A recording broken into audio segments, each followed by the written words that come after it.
Desde la tierra prometida, Barranquilla, Puerta de Oro de Colombia, emite su señal. La estación, música y programación sin fronteras, por siempre joven. El cine. Por favor, abra la puerta. Sus historias. ¿Estás hablándome? ¿Estás hablándome? ¿Estás hablándome? ¿A quién más le hablarías? ¿Estás hablándome? Porque soy el único aquí. El colorido. Pero no es quien seas en el interior. Son tus actos los que te definen. La magia. Díganle buenas noches al malo. ¡Vamos! Esta es la última vez que verán a un tipo tan malo como este. Están aquí tras bambalinas. Lo lamento. ¿Interrumpí tu concentración? No quise hacerlo. Por favor, continúa. En Cinema Station. ¿Por qué acudiste a la policía? ¿Por qué no venir primero a mí? Conduce Sergio A.M. y Mile Mauri.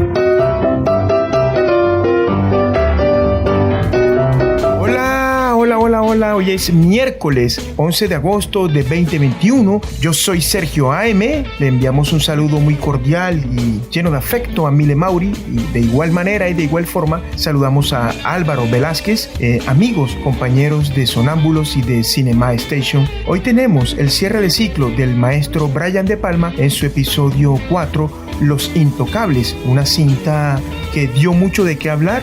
Una cinta que para muchos es una obra maestra, para otros es un guión muy flojo y un guión con muchos baches. Nosotros estamos acá para hacer el cierre del maestro Brian De Palma en el ciclo dedicado a este director cinematográfico mencionado anteriormente con su película Los Intocables. Película pues es basada en un libro. Vamos a hablar entonces acerca de los datos y curiosidades del rodaje de Los Intocables.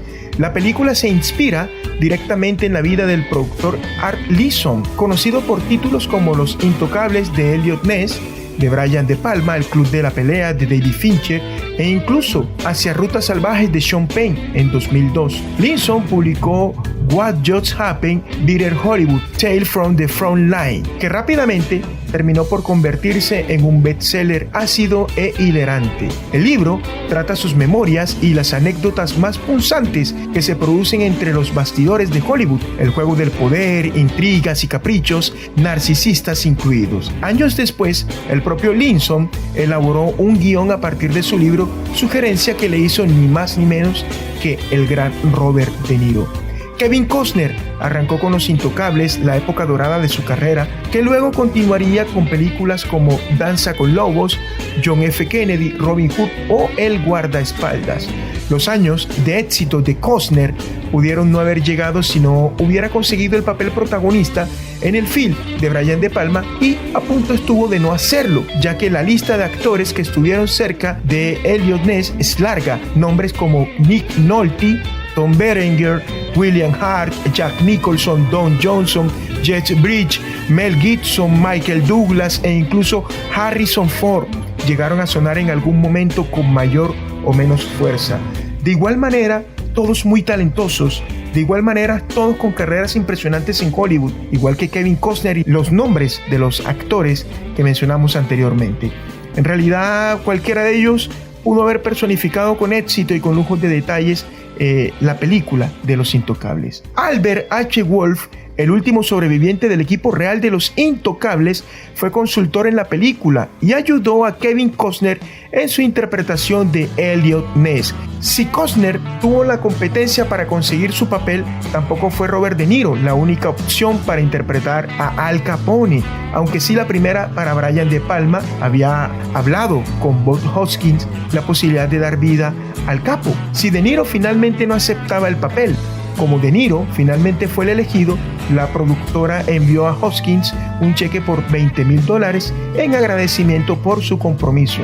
El actor, encantado con el regalo, telefoneó a Brian De Palma para que le mantuviera informado si había más películas en las que pudiera no participar.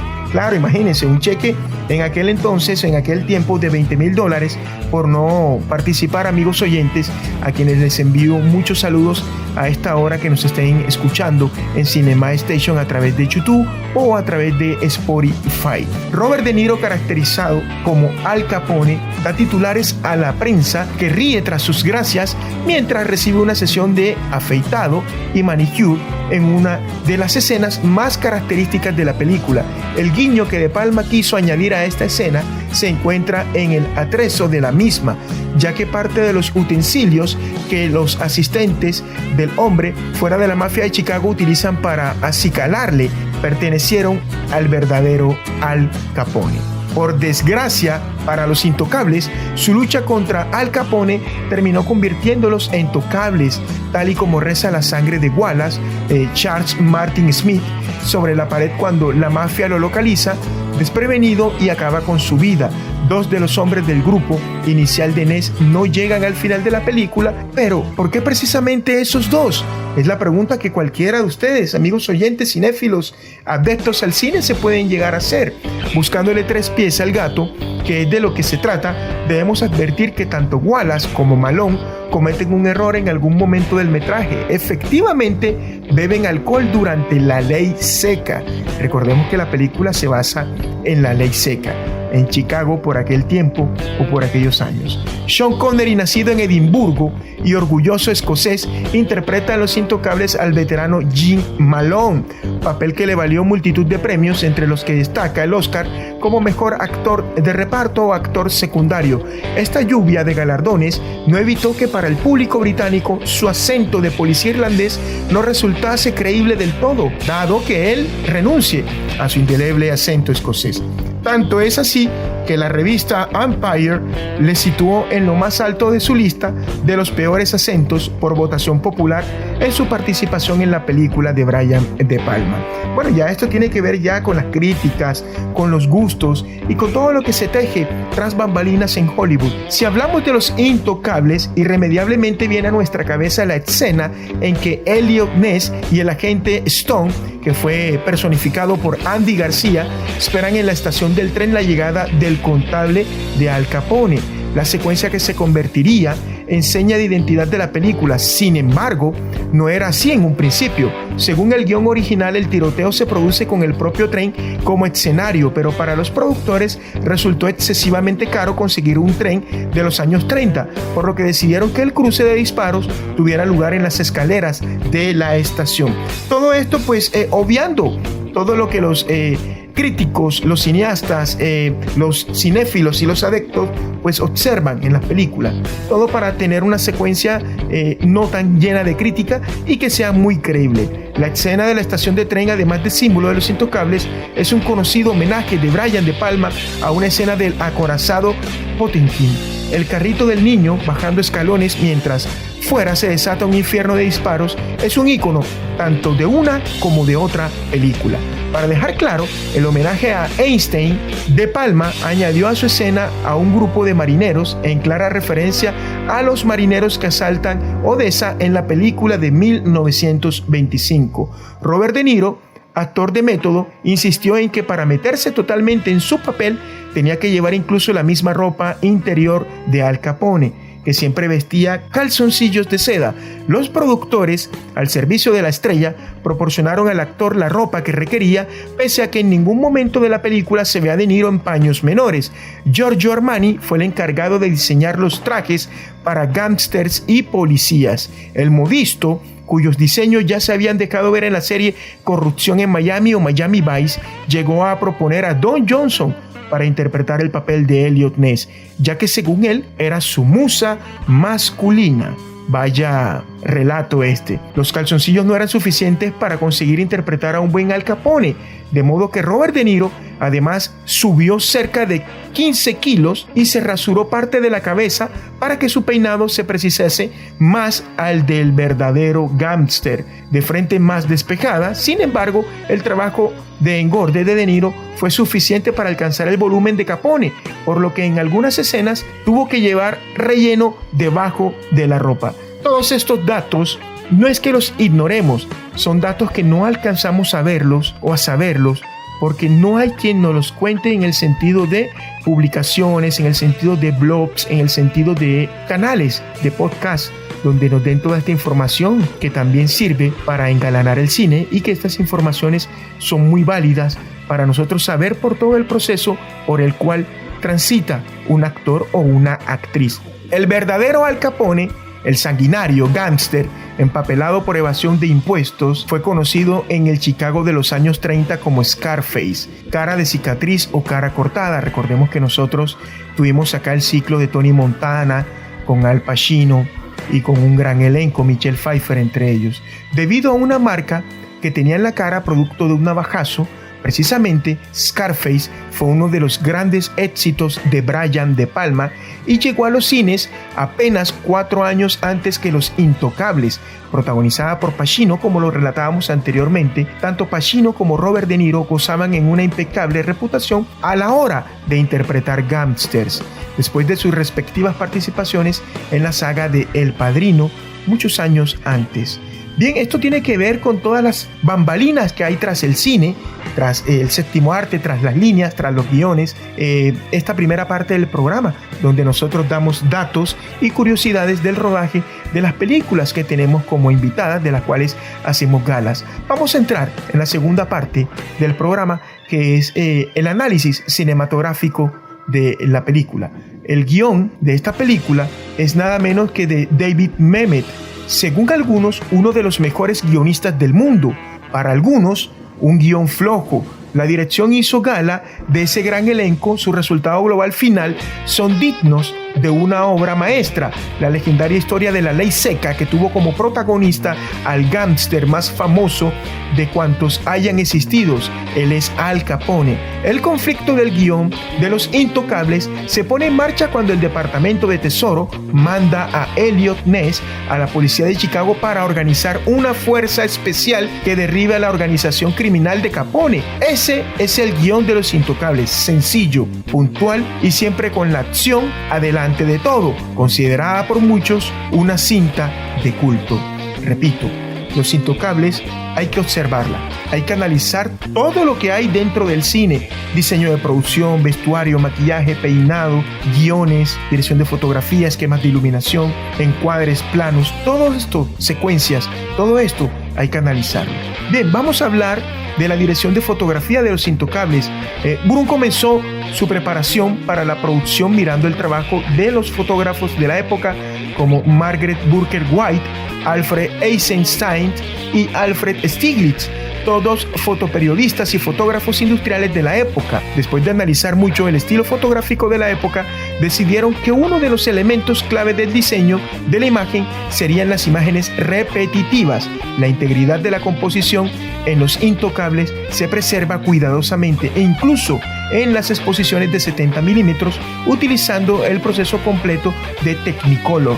La elección del uso del formato anamórfico fue esencial para la estrategia del rodaje, esto con lo que tiene que ver con la dirección de fotografía, que es cuando nosotros observamos la textura de la imagen. Lo que nosotros observamos allí también como los aspectos técnicos de profundidad de campo, lo que nosotros observamos ahí obviamente cuando se aplica un plano panorámico, un gran plano general para ubicarnos dentro del espacio geográfico de donde se está llevando a cabo la acción. Bien, el diseño de producción. En Chicago es casi imposible tomar una foto de época. La ciudad siempre ha estado a la vanguardia arquitectónica y esto es muy cierto para quienes conocen Chicago, quienes han estado allí. Hay tantos edificios nuevos que no importa en qué dirección filmen, siempre verás un edificio moderno. A pesar de la falta de una arquitectura de época genuina, pudieron crear una era de la prohibición en Chicago, pudieron remodelar los interiores y encontrar vecindarios que dieron el sabor de época que buscaba De Palma. Fue más fácil obtener este sabor de periodo durante las secuencias nocturnas. Y esto es lo que considera el cine una ciencia y un arte. Todas estas cosas que nosotros pues compartimos, como a darse la tarea de buscar los escenarios o las locaciones que colinden en espacio y en tiempo con lo que se tiene. Recordemos que es un filme basado en los años 20, en los finales de los 20, comienzo de los 30, en la época de la ley seca en Chicago. Entonces, Chicago es una ciudad muy vanguardista y no era muy fácil poder encontrar estas locaciones, que al final sí pudo ser. Vamos a hablar ahora del diseño del sonido. En esta parte hablaré de la música en 2 escenas. Lo siento, pero tengo spoilers. El tema que acompaña a la carga en caballos de la policía de Canadá junto a Elliot y sus hombres al borde de la frontera es espectacular y grandilocuente, propio de un maestro en un grado de inspiración al máximo. La sección de metal y más concretamente las trompetas son aquí las protagonistas, pues el piano adquiere notas más graves y la aparición de la armónica da un ligero colorido extra a la partitura. Hay pasajes con música de acción y tensión que el maestro resuelve a la perfección, y Morricone divide la música creando temas diferentes para cada personaje o grupo de personajes. Elliot, Capone, familia de Ness, grupo de Ness, etc. Como no, también merece especial atención la escena de la estación de tren de Chicago con el cochecito del bebé, que es una de las escenas emblemáticas. El cochecito del bebé va descendiendo por dichas escaleras, corre sin control abajo. Morricone sabe darle a sus notas un aire de tensión y suspense que acrecientan el poder de esas imágenes ralentizadas, en claro homenaje a la escena de la escalinata de Odessa en el acorazado Potemkin. Bien, esto tiene que ver con el sonido. Sé que muchos recuerdan esa escena icónica en la estación, de las escaleras del coche del bebecito. Vamos a hablar ahora de la banda sonora original. Por Ennio Morricone fue la banda sonora. Brian De Palma presentó una serie de canciones no muy largas, pero plagadas de intensidad, con ritmos fuertes y tan emocionantes como algunas escenas de la película, o quizá dichas escenas lograran tal grado de emoción gracias a la música que les acompañaba, pero también con varios temas mucho más tranquilos y emotivos, ideales para dar cierta tregua y que el oyente no termine con la sensación de haber sido machacado por tanta música contundente. Además, y quizás por la diversidad de instrumentos utilizados, resulta ser un repertorio muy variado, algo que no siempre ocurre en las bandas sonoras puramente instrumentales, ya que muchas tienen una melodía central que luego adaptan para hacer diversas versiones o canciones en torno a ella. Por fortuna, este no es el caso, y eso apenas ocurre. Igual para todos los adeptos al cine, esta película gozó de una gran banda sonora. Recordemos que la banda sonora lo que hace es engalanar, es ensalzar, es volver mucho más excelsa a la película, porque a través de la música nosotros podemos darle un valor mucho más preponderante del que las imágenes y el sonido hacen gala. Es decir, hay que hacerla mucho más estética, mucho más llamativa, mucho más poderosa, empoderarla. De eso se trata la banda sonora. Amigos, hemos traído hoy el episodio número 4 del cierre de ciclo del maestro Brian De Palma. Hemos hablado hoy acerca de Los Intocables. Mile Maury no pudo haber estado hoy, ella no me pudo acompañar hoy por compromisos personales que tuvo que adelantar a esta hora del programa. Un saludo para todos, para quienes están en sintonía, para quienes nos apoyan y para quienes nos escuchan miércoles a miércoles. Muchas gracias. Yo soy Sergio AM. Esto es Cinema Station. Nos vemos la próxima semana, mediante Dios, para el estreno de un siguiente ciclo igual de apasionado como los que hemos tocado acá. El Señor les bendiga. Chao.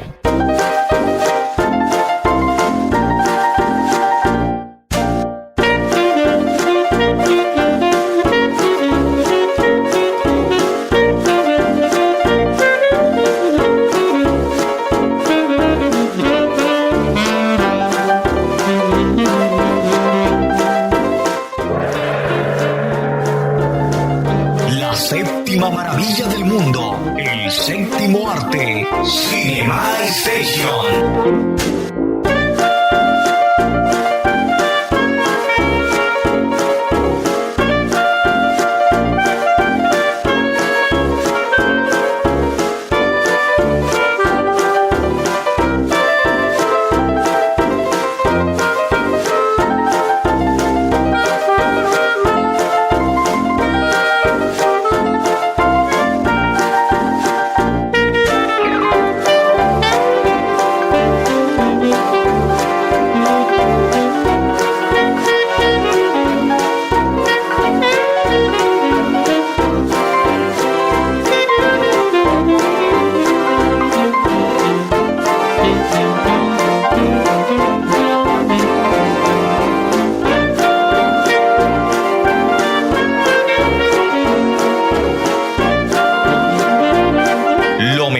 del cine en Cinema Station.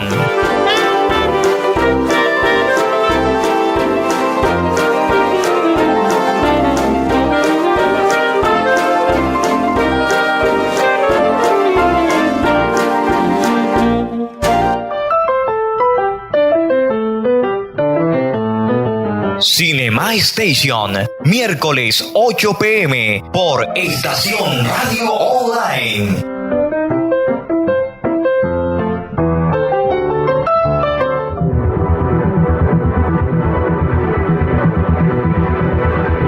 Desde la Tierra Prometida, Barranquilla, Puerta de Oro de Colombia, emite su señal, la estación, música y programación sin fronteras, por siempre joven.